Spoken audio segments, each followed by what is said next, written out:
मी विजय दामोदर रानडे. वयाच्या 21 पूर्ण 22ला मी गरवारे कॉलेजमध्ये डेमॉन्स्ट्रेटर म्हणून नोकरीला लागलो. अर्थात त्याच्या आधी मी विद्यापीठात MSc झालो. मी मुळात SP कॉलेजचा विद्यार्थी आहे.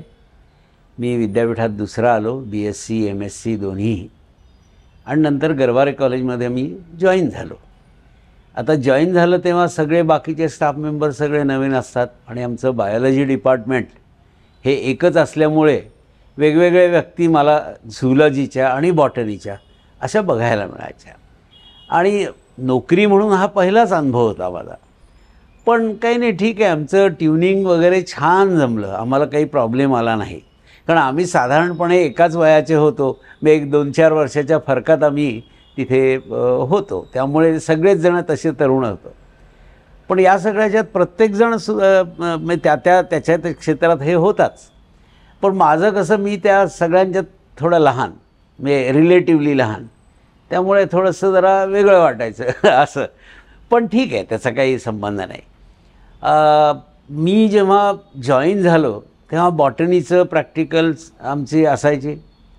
पण असं व्हायचं की मध्ये वेळ आहे बुवा, आता 2 प्रॅक्टिकलच्या मध्ये वेळ आहे, किंवा प्रॅक्टिकलमध्ये आमचा एक कलिग हे द्यायचा, लेक्चर्स द्यायचा. मग आपण काय करायचं, मग आपण जाऊन झुलॉजीत बसायचं, मग गप्पा टप्पा असं आम्ही करायचो. मग त्यामुळे आमचं साहजिक ओळख वाढली, हे झालं. आणि नंतर मग त्यांचा एक पैलू कळला की अरे बुवा त्या गातात म्हटल्यानंतर मला पहिल्यांदा धसकाच वाचला की अरे गातात म्हणजे आपलं काही खरं नाही, म्हणजे असं गमतीचा भाग हा सगळा. पण ठीक आहे, म्हणजे गातात म्हणून काय झालं.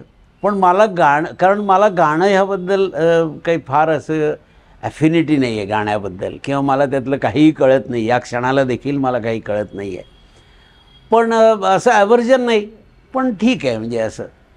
पण गाणं म्हणून मला काही हे नव्हतं. म्हणजे मला पहिल्यांदा धक्काच असला ह्या गातात. आणि नानासाहेब शिरूरकरांची मुलगी नटवर्य, म्हणजे तो एक असं कुठंतरी मनावर असं दडपण होतं, म्हणजे आपण गाण्यातलं काही बोलायचंच नाही ह्यांच्यात, नाही तर आपली बरोबर छंपी करतील या, असं वाटायचं. त्यामुळे गाण्याबद्दल मी कधीही बोलायचं नाही त्यांच्याशी आधी सुरुवातीला. पण एकदा आम्हाला आमच्या कॉलेजमधल्या मॅडमनी आम्हाला सगळ्यांना डेमन्स म्हटलं, कारण आम्ही डेमॉन्स्ट्रेटर म्हणून लागलो होतो. तर डेमन्स म्हटल्यानंतर मी म्हटलं अरे ठीक आहे, आपल्या डेमन्सचा तरी एक ग्रुप होऊन जाईल आपल्या बायोलॉजी पुरता. आम्ही जवळ 8-10 जण होतो डेमॉन्स्ट्रेटर्स त्यावेळेस. कारण बॉटनीला 2च लेक्चरर, 3 वाणीसर धरून, आणि आम्ही बाकीचे सगळे डेमॉन्स्ट्रेटर्स, झुलॉजीलाही तसंच. त्यामुळे आमचा एक ग्रुप छान झाला. दर महिन्याला आम्ही असे कोणाच्या तरी घरी जमायचो.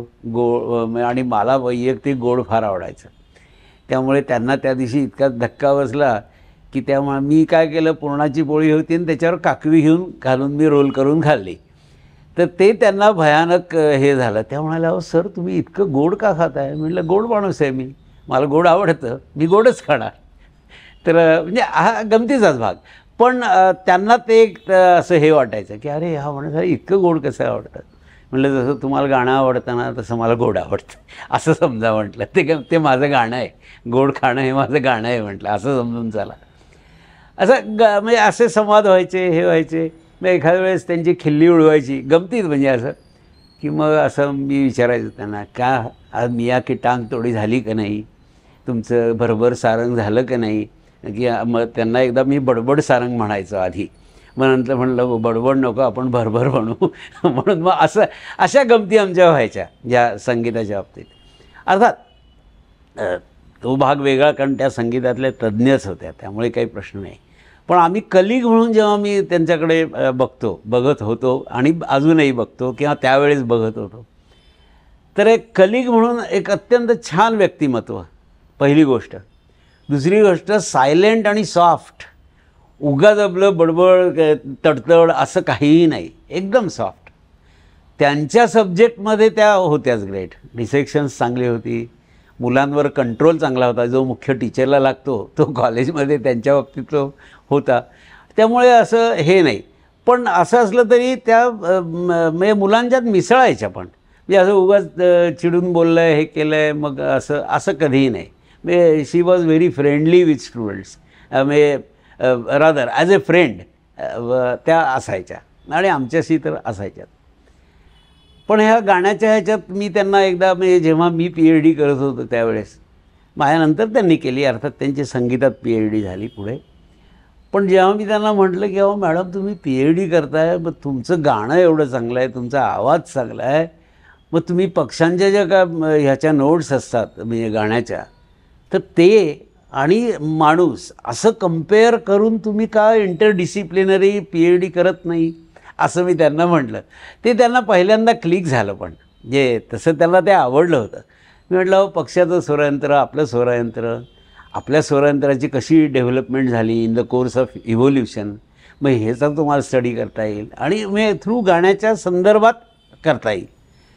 तर त्या म्हणाल्या हो म्हणे सर हे चांगलं आहे म्हणे, मी करेन ह्याच्यावर, मी प्रयत्न करेन म्हणाले. तेव्हा मी त्यांनी सुरुवातही केला, पण त्यांना ते पुढे काही बाकीच्या ह्याच्यामुळे जमलं नाही, कारण तशा फॅसिलिटीज लागतात, तसे वेगवेगळे पक्षी आणून त्याचं डिसेक्शन करायला लागतं, मग ते मिळणं अवघड होतं. प्राणी मारायला परवानगी होती, पण प्राणी मिळायलाच पाहिजेत ना. तेव्हा त्या गझलमधल्या तज्ज्ञ आहेत. म्हटलं मॅडम तुम्ही भजनं गाता का? हो म्हणाले मी गाते. म्हटलं भजनं आमच्या रामकृष्ण आश्रमात असा असा एक कार्यक्रम आहे, नवीन मंदिर झालं आहे आमचं, ही 2001ची गोष्ट आहे. 2002ला त्या मंदिरचं ओपनिंग झालं. म्हणजे हे जवळजवळ मी त्यांना 6 ते 8 महिने आधी विचारलं होतं की बुवा असं तुम्हाला इंटरेस्ट आहे का मॅडम, कारण मला तुम्ही माहिती आहात, व्यक्ती म्हणून माहिती आहेत, गाण्याचं तुमचं काय हे ते म्हणून माहिती आहेत, पण मला गायक ह्या भूमिकेतनं तुम्ही विचारलं मला काही माहीत नाही, कारण मी काही त्यातलं तज्ज्ञ नाही. पण अशी माझी इच्छा आहे की तुम्ही जर आलात तर आम्हाला बरं वाटेल. एक म्हणजे आमच्या संस्थेलाही एक हे होईल आणि तुम्ही 5-6 भाषेत, त्याच म्हणाल्या मला की अहो मी 5-6 भाषेत सहज गाऊ शकते. असं म्हटल्यानंतर तर मला एकदम मी हवेतच गेलो. अरे म्हटलं आमचं हे चांगलं, आमच्या मठातर्फे रामकृष्ण मठातर्फे सुद्धा आम्हाला एक चांगला हे मिळाला ना की बा एक व्यक्ती 6 भाषेत 7 भाषेत गाणं गाती आहे, म्हणजे भजनं गाती आहे. It is really a contribution. तर मी त्यांना म्हटलं असं असं आहे, तर तुम्ही हे कराल का, आम्ही आमच्या आश्रमातर्फे बिदागी देऊ जी काय असेल ती.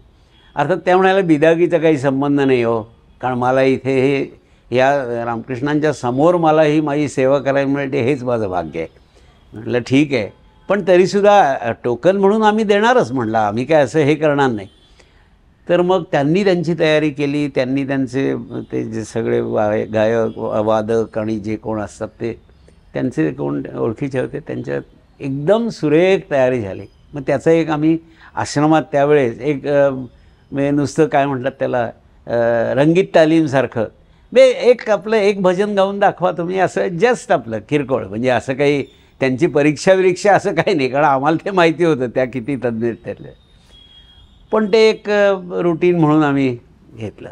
म्हणजे मी नाही घेतलं, आमचे लिमाये सर म्हणून होते त्यांनी ते घेतलं आणि ते आवडलं सगळ्यांना. त्यावेळेस आमचा तो 8 दिवस संगीताचा कार्यक्रम होता.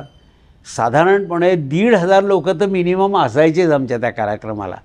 मग ह्यांच्या कार्यक्रमाला 6 भाषेत गाणं आधी आम्ही हे केलं होतं आणि कार्यक्रम इतका सुरेख झाला. पिन ड्रॉप सायलेन्स होता, कारण गाण्याचे दर्दी लोक होते एक ऐकणारे आणि वेगळ्या भाषेतली भजनं, म्हणजे आम्हाला जरा ती थोडीशी मेजवानी होती, कारण असं काय आपण फार तर फार मराठी हिंदी भजनं ऐकतो आणि गप्प बसतो.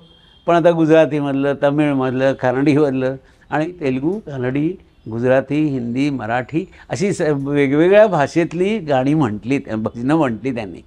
तो कार्यक्रम मात्र आमच्या छान झाला, मस्त झाला कार्यक्रम. म्हणजे इट वॉज ॲप्लॉडेड लाईक एनिथिंग.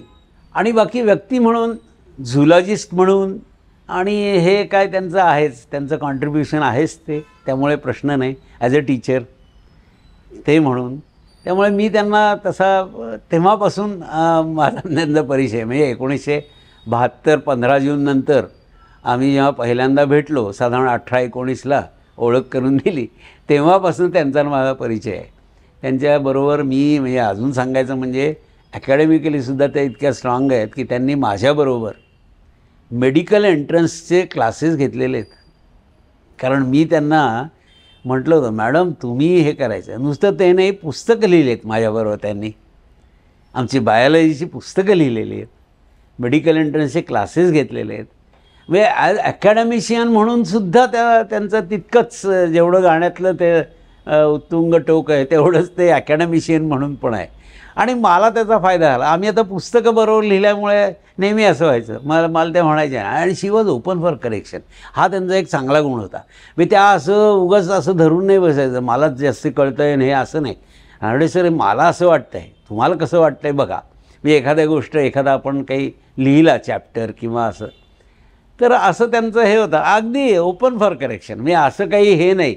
म्हणजे त्यामुळे कसं झालं की सुधारणेला वाव असतं ओपन फॉर करेक्शन असलं की कोणालाही कुठल्याही क्षेत्रात. त्यामुळे तो एक मला त्यांचा अनुभव चांगला आला, एकदम चांगला अनुभव. किंबहुना आमच्या झुलई डिपार्टमेंटला तेव्हा मी शिरगोपीकर मॅडम, सोमण म्हणून एक होत्या, त्या एक माझ्याबरोबर त्यांनी पुस्तकं लिहिलेली आहेत. कारण मी 20 पुस्तकं लिहिली आहेत वैयक्तिक, टेक्स्टबुक म्हणून किंवा बायोलॉजीची. तर मॅडम माझ्याबरोबर निदान 6 पुस्तकाला तरी बरोबर होत्या त्या ह्याच्यातल्या, म्हणजे लेखक म्हणून, कॉन्ट्रीब्युटर म्हणून असं. त्यामुळे तोही एक आम्हाला चांगला अनुभव आहे. ॲकॅडमिशियन म्हणूनसुद्धा अरे मस्त. म्हणजे आणि त्यांचं मुळात ड्रॉईंग चांगलं होतं, खरं सांगायचं तर ड्रॉईंग सुरेख. आणि ड्रॉईंग म्हणजे आमचं कुत्र्या मांजराचं, ते त्यांचं छान होतं, एकदम सुरेख ड्रॉईंग होतं यांचं. त्यामुळे काही प्रॉब्लेम आला नाही. मी किंबहुना मी असं सांगायचं, हो मॅडम माझं अक्षर चांगलं नाही, तुम्हीच लिहा ना, म्हणजे मला बरं वाटेल. म्हणजे मला लोकांना सांगता येईल की यार माझं अक्षर आहे बरं काय, म्हणजे तुम्ही जरी लिहिलं तरी असं. म्हणजे आमच्या अशा गमतीही चालायच्या, कारण त्यांचं अक्षरही छान होतं. त्यामुळे असं वाटलं की अरे चला आपल्याला एक आयुष्यात चांगला कलिग मिळणं हे सुद्धा भाग्याचं लक्षण आहे असं मला वाटतं. अजून एक त्यांचं ॲकॅडमिक कॉन्ट्रीब्युशन मला तुम्हाला सांगायचं आहे. आम्ही डिक्शनरी लिहिली. आता त्या डिक्शनरीमागे हेतू असा होता की English into simple English into Marathi into pictures असा आमचा तो डिक्शनरीचा प्रोजेक्ट म्हणजे सानेबाईंनीच केला होता. मुळात त्याच्या हे आहे, पण त्यांनी आम्हाला घेतलं होतं त्याच्याबरोबर. आता मॅडमचं तर ड्रॉईंग चांगलं, तुम्हाला मी मगाशी सांगितलं अक्षर चांगलं, ड्रॉईंग चांगलं. त्यामुळे माझ्या फिगर्सही काय ज्या माझ्या वाटणीला आल्या होत्या त्या मी सांगायचं तुम्हीच काढा मॅडम, मी नाही काढत. कारण झुलईच्या लोकांना बॉटनी चांगलं येतं, पण कॉन्व्हर्स इज नॉट ट्रू. बॉटनीवाल्यांना झुलॉजी नाही येत चांगलं. तर एनिवे, तर तो आमचा प्रोजेक्ट असताना असं प्रत्येक शब्द मग आम्ही बायोलॉजीच्या आमच्या पुस्तकातले शब्द काढले जे बायोलॉजीच्या दृष्टीने महत्त्वाचे आहेत. मग त्याचं आम्ही क्लासिफिकेशन केलं, अल्फाबेटिकली लावले, हे लावले, मग त्याचं मिनिंग. मग त्या मिनिंगवरनंसुद्धा आमचे असे डिस्कशन व्हायचे ना जोरात. हो मॅडम तुम्ही म्हणता ते बरोबर आहे नाही आहे, किंवा ते म्हणायचे रानडे सर असं नाही आहे, हे असं पाहिजे. हो म्हणजे ॲक्सेप्ट करायचे, जे काय आहे ते ॲक्सेप्टेड. तर ते आम्ही कॉन्ट्रीब्युशन आमचं एक चांगलं झालं. आणि परवाच म्हणजे आता तुम्हाला सांगायला हरकत नाही, त्याची आता कदाचित पुढच्या महिन्यातच त्याची नवीन रिव्हाईज आणि रिप्रिंट होईल. त्यांचं आत्तापर्यंतचं आयुष्य खऱ्या अर्थाने सगळं चांगलंच गेलेलं आहे आणि ते तसंच टिको ही माझी वैयक्तिक ईश्वरचरणी इच्छा आहे आणि प्रार्थना पण आहे.